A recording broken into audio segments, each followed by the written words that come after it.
Hey everybody, I hope you're doing well. I wanted to briefly talk about something before I start this video.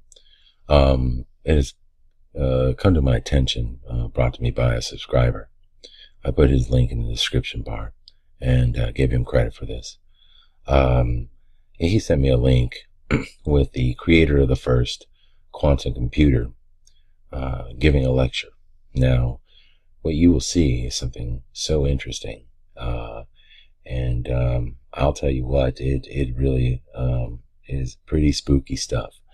We're talking about the D-Wave system, and we're talking about quantum computing. We're talking about accessing what he says, and these are not my words. These are not the speculations of a man on the internet. These are from the actual creator of the first quantum computer.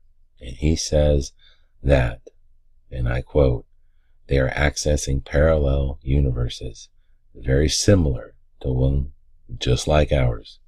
Everything happening in it with slight differences. Well, isn't that interesting that we're seeing slight differences in the things around us? We're not talking about huge things, but we are seeing differences in things. Slight name changes, apostrophes that weren't there before, logo changes, you name it. Now, I have to ask you, nobody asked me if I wanted my reality to be jacked with. And these people, and he states that he thinks they're amazing scientists doing amazing and have amazing minds who are going to waste because they're not fulfilling their potential. And it's really sad to me that, well, I'm so sorry that you are so bored that you feel like you need to be playing God and jacking realities, because that's what's happening right now. So I want you to witness this. I want you to see what he is talking about. I want you to listen to the wording very carefully, because it's very important for all of us to understand the truth. And the truth is, your reality is changing, and it's going to change quite a bit, because these new computers, are accessing higher realities, parallel universes that are around us. And it's something that we're going to need to pay attention to. It is something that's going to be very, very important in the near future. So with that, I hope you all are having a wonderful holiday weekend, and I'll be back with you soon. You guys have a good one. Bye. You may consider this next group of speakers somewhat unusual, if not to say strange. We have the creator of what is the world's first quantum computer in person here from Burnaby, BC. We have the president of the super high-tech company that makes Canada's iconic Canada Arm, but whose hobby it is to try and reconcile modern science with the Bible. And we have a filmmaker from Los Angeles who has stumbled on what appears to be evidence of life after death. And my thought in putting together this somewhat improbable combination of speakers was that out there where the theory of the very large and the very small connect, and out there where our 13.7 billion year old and expanding universe touches the void, you come upon mystery and the possibility of God. That was my thinking. So let's begin with Jordy. Jordy, I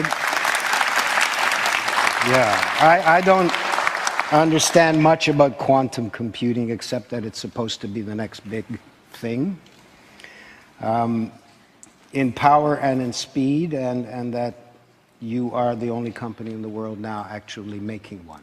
Well, hopefully after this 17 minutes, you'll understand what they are and be excited about what you might be able to use them for. These are really big deals. They come in at about $15 or $20 million a piece. Something like that. And have been bought by major American research and corporations. That's right, correct. All right, Jordy. Thank you. Bye, everybody. So quantum computing is a very technical subject. and I'm not going to talk a lot about the specific details, of which I'm glad. You're sure you're glad. But I'm going to try to give you an idea about what the kind of thing is that we build and why people are so excited about it. But I'm going to wrap that story in another story. How many of you have children? Let's see, hands. So it's almost everybody. So I have 3 children.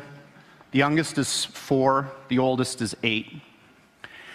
And they're very different. But they share one thing in common. And the parents in the audience may, I suspect, have noticed the same thing. Each of my children has fixated on a particular stuffed animal as being their special friend or toy. And in particular, my middle son, James, absolutely loves this little guy called Bear Bear, which is the picture that I'm showing up here. Bear Bear was a limited release Thai Beanie Baby, and there aren't very many of them that were made of his particular form. And one Christmas, I decided that it would be insurance policy to go and try to buy some more just in case something happened to Bear Bear. So I went on the internet and did a search, and I was only able to locate 2 others that were for sale, and I bought both of them. So now he has 3 of these little guys. But the reason that it occurred to me that this might be a good place to start is a conversation that I had with him last week. He wanted to sleep with his older brother in his bedroom, and his older brother wouldn't let him. And he was very sad and despondent, and he was like, I'm scared, I don't want to sleep by myself. And I said, well, you've got Bear Bear. And he said to me, Bear Bear isn't real. And so I found this very intensely distressing for a variety of reasons that maybe you'll understand when I go through this. And I assured him that Bear Bear was as real as anything else in the world. And he said, but he can't speak and he can't move. And so I said, well, what you really mean is he's not alive. And he said, yes, that's what I mean. So for very young children, the sense of being real and the sense of being alive are somehow connected. And I'm going to circle back to this point at the end. But before I do that, I'm going to tell you a little bit about quantum computers and why people care so much about them. There are literally tens of thousands of some of the brightest people in the world today trying to build these machines and understand them. And I'm going to tell you why. In my last 15 years of working on this type of stuff, I found that scientists divide up into 2 categories of zealots about this field.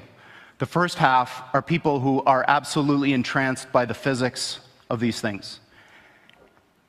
This quote is from a respectable scientist, in fact, one of the founders of this field, that may look a little strange to you who don't follow theoretical physics, but there is a very clear prediction that our most successful theory of nature makes, and that is that there are an enormous number, mind-bogglingly large number, of parallel realities, as real as this one, that have different consistent histories. So imagine a world where all of the laws of physics as we know them are obeyed, but different decisions were made along the way.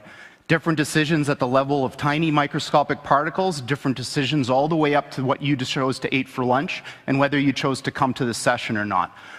Quantum mechanics makes a very specific prediction that all of those are as real as the thing that you remember. And this is bizarre, because we don't see those other things. But science has reached the point now where we can build machines that exploit those other worlds.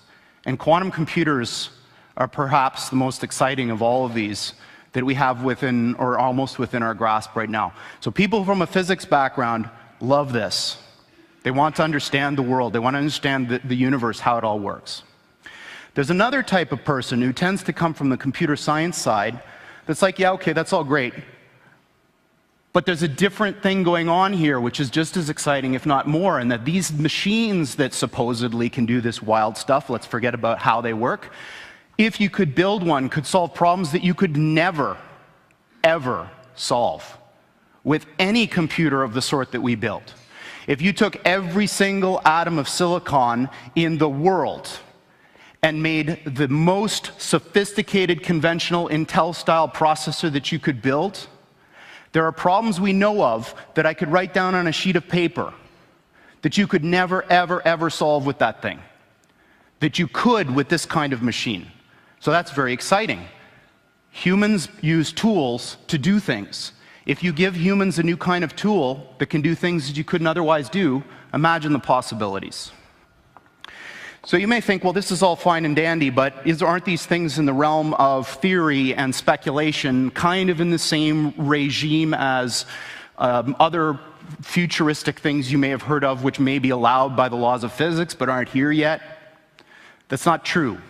There are, in fact, many of these machines deployed now in openly available research centers following the model that was used to introduce supercomputers to the world. They're too big and ornery and difficult to operate to put in your home, too expensive also, but you can give them to a place which will manage them as a shared resource that will offer that service to the world. And there are two of these now. One of them is at the University of Southern California. And this analogy with flight, I think, is an interesting one. So a horse can beat, or could beat, the initial flight of the Wright brothers' flight in speed. But a plane is not a faster horse. A plane is a different kind of machine. The plane takes advantage of another resource that nature gives us, this third dimension, in order to do something that matters to people better than you could do with any horse. It doesn't matter how fast you make a horse, it will never fly, at least the kinds of horses that we know about. So these types of computers now are being thought of in the same way. They're not terrifically powerful yet, but they're doing something completely different than what your computer does. And that thing is like flight. It gives these computers access to these new resources, maybe you could call them parallel universes, in order to do something that you couldn't otherwise do. And that's not the only one. In fact, the one I'm going to come back to and talk to in the context of the story that I'm wrapping this in was recently installed at NASA. And Google was the primary interested party that pulled this whole thing together. And this one is really exciting to me, because what they're going to do is apply this machine to an area that I think is fundamentally important. It's a crux of our future as humans, and that's, can we build machines like us? So building machines like us might be possible. I certainly believe it is. I might be wrong.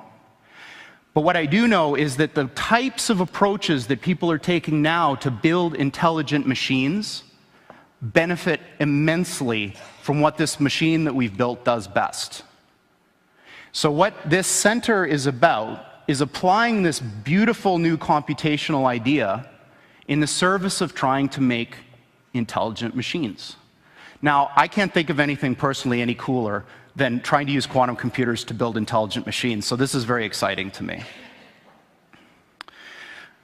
Steve Jurvetson has been a longtime friend and investor in the company, and for those of you who don't know him, he's a Silicon Valley investor who's probably the smartest VC that I know of, and certainly the one that's the most attuned to technological trends. He's on the board of SpaceX, Tesla, Synthetic Genomics, which is Craig Venter's company that's trying to build artificial life, and D-Wave, and that's it. And this is his particularly poetic way of framing the difference between the machines we build and conventional computers. This is what they look like. There are two of them. These are from our lab in Burnaby in British Columbia. From the outside, they look like giant black monoliths, big metal boxes, about 10 feet on a side, 12 feet tall. And they are powered, they have a fridge inside them, a refrigerator that cools these chips to almost absolute zero.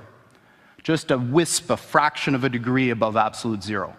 Hundreds of times colder than interstellar space.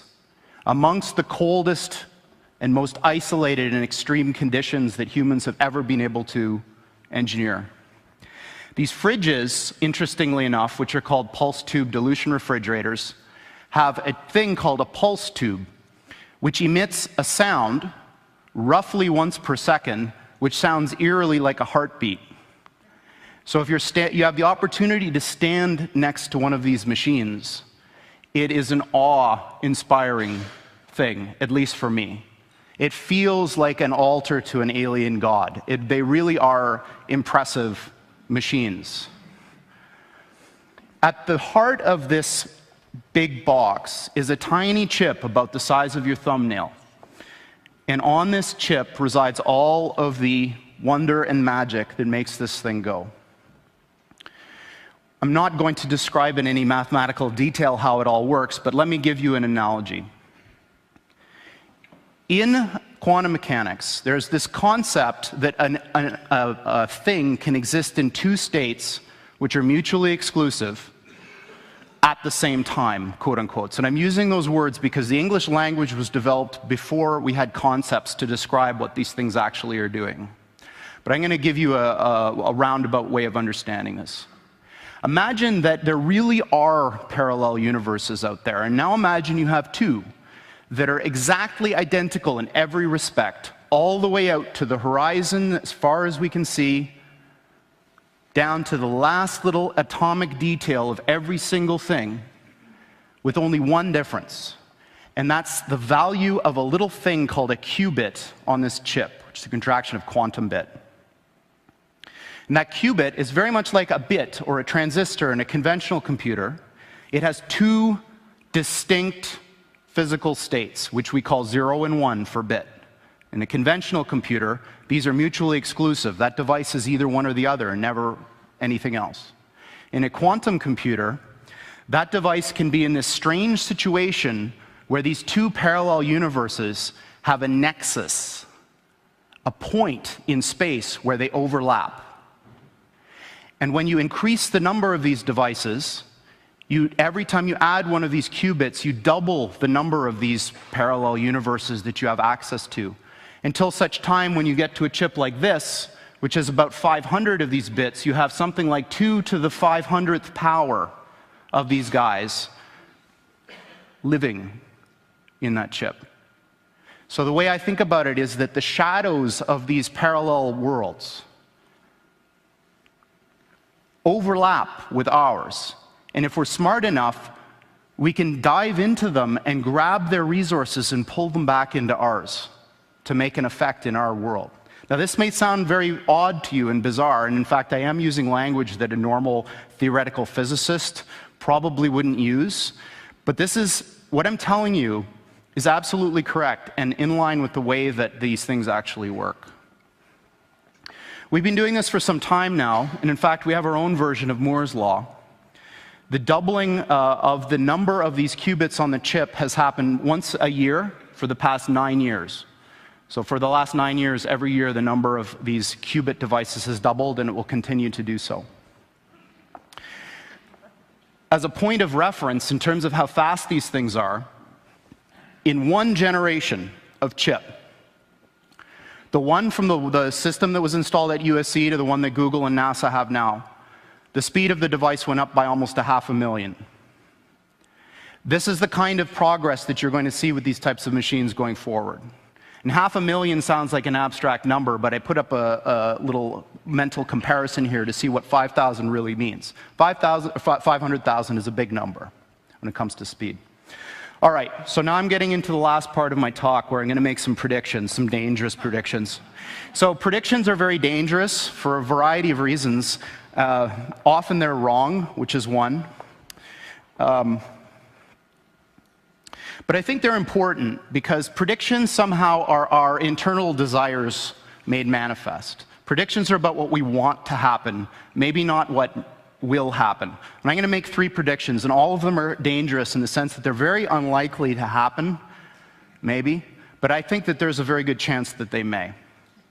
As an aside, I just wanted to say that, at least in the Valley, Silicon Valley, and maybe in the United States in general, there's a very deep feeling of unease about the way technology has been developing. Because we have all of these vast array of very smart people, and what they're doing is crap. They're building things that cannot last. They're building things that are not important. This is a little bit of a controversial point of view, but I believe it. But I think that the reason for this is it's low-hanging fruit. Computers haven't been around for a long time. And I think that what's going to happen is that as people get more comfortable with computers, the attention will turn from the Twitters and the Facebooks to very important things. So here's my first prediction. I'm going to predict that by 5 years, NASA will have found an Earth-like planet with Earth-like atmosphere and water on it, and serious people will start discussing how we get there. And by the way, they're going to use one of our machines to help do this. So that's my first prediction. My second prediction is that this business of parallel universes is going to turn out to be very important. This picture that I've got under here is what's called a gravitational lens. When Einstein proposed his general theory of relativity, it came with a bunch of experiments that you could use to test it. And one of them was that if there was a point of light very far away and a galaxy in the middle, that galaxy should bend the light, and you should see a ring. And this was eventually observed. And I think what's going to happen is somebody is going to come up with an experiment to test this reality of these things. And we're going to be able to do so. My third prediction that I'm going to end on is the most important of all. I believe that humanity is on the cusp of the most important technological, societal revolution that's ever occurred. And that's when we got to the point where the machines that we build outpace us in every respect. I don't mean that they're better calculators. I don't mean that they're better at searching. I mean everything. And I think that we're very close. And my prediction is that within 15 years, we will have machines that outpace humans in everything. Thank you very much.